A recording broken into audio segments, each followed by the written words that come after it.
اعوذ باللہ من الشیطان الرجیم بسم اللہ الرحمن الرحیم۔ سورۃ الحج کا اردو ترجمہ۔ اے لوگو، اپنے رب کی عذاب سے ڈرتے رہو، بلا شبہ قیامت کا زلزلہ بڑی ہولناک چیز ہے۔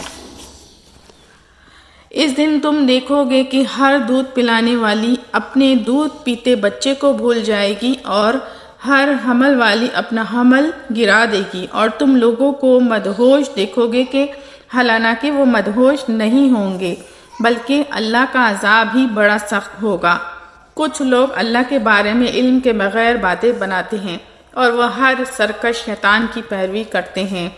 حالانکہ شیطان کے بارے میں لکھ دیا گیا ہے کہ جو بھی اسے شیطان کو اپنا دوست بنائے گا وہ اسے گمراہ کر دے گا اور اسے جہنم کے عذاب کی طرف لے جائے گا۔ اے لوگو، اگر تمہیں دوبارہ اٹھائے جانے میں شک ہے تو تم یہ کیوں نہیں سوچتے کہ ہم نے تمہیں مٹی سے پیدا کیا، پھر نطفے سے، پھر جمے ہوئے خون سے، پھر گوشت کے لوتھڑے سے، جو کبھی مکمل شکل صورت کا ہوتا ہے اور کبھی ناقص شکل صورت کا۔ یہ ہم اس لیے بتا رہے ہیں تاکہ تمہارے لیے اپنی قدرت واضح کر دیں، اور تم جسے چاہتے ہیں ایک مقرر وقت تک ان کے رحم میں ٹھہرائے رکھتے ہیں، پھر تمہیں بچے کی شکل میں باہر نکالتے ہیں تاکہ تم اپنی بھرپور جوانی کو پہنچو، پھر تم میں سے کسی کی تو روح قبض کر لی جاتی ہے اور کسی کو بدترین عمر بڑھاپے تک پہنچا دیا جاتا ہے، تاکہ وہ سب کچھ جاننے کے باوجود پھر ایسا ہو جائے کہ کچھ بھی نہ جانتا ہو۔ اور اگر تم ہو کہ زمین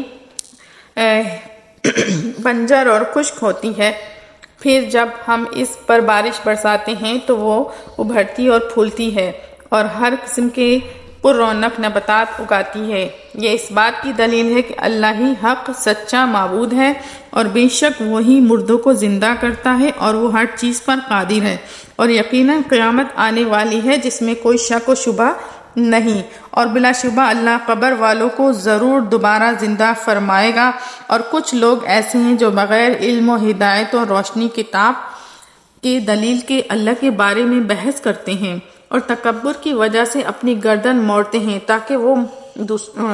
دوسروں کو اللہ کی راہ سے بہکا دیں۔ ایسے لوگوں کے لیے دنیا میں بھی رسوائی ہے، اور قیامت کے دن ہم انہیں جہنم میں جلنے کی عذاب کا مزہ چکھائیں گے، اور اس سے کہیں گے یہ ان اعمال کا بدلہ ہے جو تیرے اپنے ہاتھوں نے آگے بھیجے تھے۔ یقین مانو کہ اللہ اپنے بندوں پر ظلم نہیں کرتا۔ بعض لوگ ایسے بھی ہیں کہ وہ ایک کنارے پر کھڑے ہو کر اللہ کی عبادت کرتے ہیں، اگر انہیں فائدہ ملتا ہے تو اسلام میں دلچسپی لینے لگتے ہیں، اور اگر کوئی مصیبت آزمائش آ جائے تو اس وقت اسلام سے منہ پھیر لیتے ہیں۔ ایسے لوگوں نے دنیا اور آخرت کا نقصان اٹھا لیا، یہی کھلا نقصان ہے۔ وہ اللہ کے سوا انہیں پکارتے ہیں جو نہ انہیں نقصان پہنچا سکتے ہیں اور نہ ہی فائدہ، یہی تو انتہائی درجے کی گمراہی ہے۔ یہ لوگ انہیں پکارتے ہیں جن کا نقصان ان کے نفع سے زیادہ قریب ہے، یقیناً بہت ہی برے مددگار اور برے ساتھی ہیں۔ جو لوگ ایمان لائے اور انہوں نے نیک اعمال بھی کیے، یقیناً اللہ انہیں ایسی جنتوں میں داخل کرے گا جن کے نیچے سے نہریں جاری ہیں۔ بے شک اللہ جو ارادہ کرتا ہے اسے کر گزرتا ہے۔ جو شخص یہ سمجھتا ہے کہ اللہ اپنے رسولوں کی دونوں جہانوں میں مدد نہیں کرے گا، اسے چاہیے کہ وہ چھت پر ایک رسی باندھے، پھر اپنے گلے میں پھندا ڈال کر اپنا گلا گھونٹ لے، پھر دیکھے کہ کیا اس کی یہ ترکیب اس چیز کو دور کر سکتی ہے، اسے غصہ دلاتی ہے۔ اس طرح ہم نے اس قرآن کو واضح آیات میں نازل کیا ہے، اور اللہ جسے چاہتا ہے ہدایت نصیب فرماتا ہے۔ بے شک جو لوگ ایمان لائے اور یہودی ہوئے اور بے دین لوگ عیسائی آگ کی پوجا کرنے والے اور مشرک ہیں، قیامت کے دن اللہ ان سب کے درمیان فیصلہ کرے گا، کیونکہ اللہ ہر چیز گواہ ہے۔ کیا تم دیکھتے نہیں ہو کہ تمام مخلوقات جو آسمان اور زمین میں ہیں، سورج، چاند، ستارے، پہاڑ، درخت، جانور اور بہت سے انسان بھی اللہ کو سجدہ کر رہے ہیں، اور بہت سے انسانوں کے لیے عذاب لازم ہو گیا ہے جسے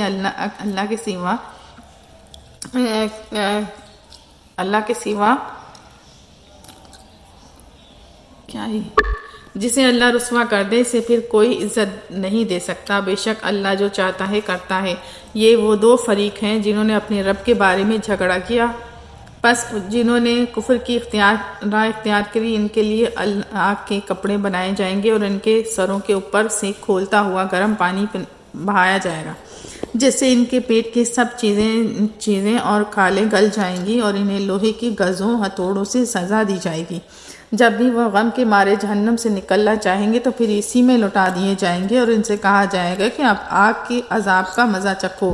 بے شک جو لوگ ایمان لائے اور انہوں نے نیک اعمال بھی کیے، اللہ یقیناً ایسی جنتوں میں داخل کرے گا جن کے نیچے سے نہریں جاری ہوں گی، وہاں انہیں سونے کے کنگن اور موتی کے زیور پہنائے جائیں گے، وہاں ان کے لباس خالص ریشم کا ہوگا، اور دنیا میں ان کی کلمہ طیبہ، عقیدہ صالح اور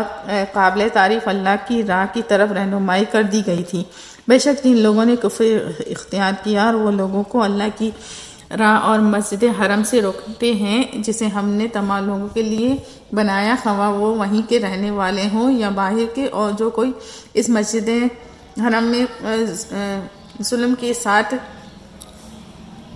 بے دینی کی راہ اختیار کرے ہم اسے دردناک عذاب سکھائیں گے۔ اور یاد کیجئے کہ جب ہم نے ابراہیم علیہ السلام کے لیے بیت اللہ کی جگہ مقرر کر دی اور ان سے کہا کہ میرے ساتھ کسی کو شریک نہ بنانا اور میرے گھر کا طواف اور قیام رکوع سجود کرنے کے لیے پاک صاف رکھنا، اور لوگوں میں حج کا اعلان کرو تاکہ لوگ آپ کے پاس تمام دور دراز مقامات سے پیدل اور دبلے پتلے اونٹوں پر سوار ہو کر آئیں تاکہ وہ اپنے لیے فوائد حاصل کریں، اور جو پالتو جانور اللہ نے انہیں عطا کیے ہیں ان پر مقرر دنوں میں اللہ کا نام لیں، ذبح کریں، پس تم خود بھی ان کا گوشت کھاؤ اور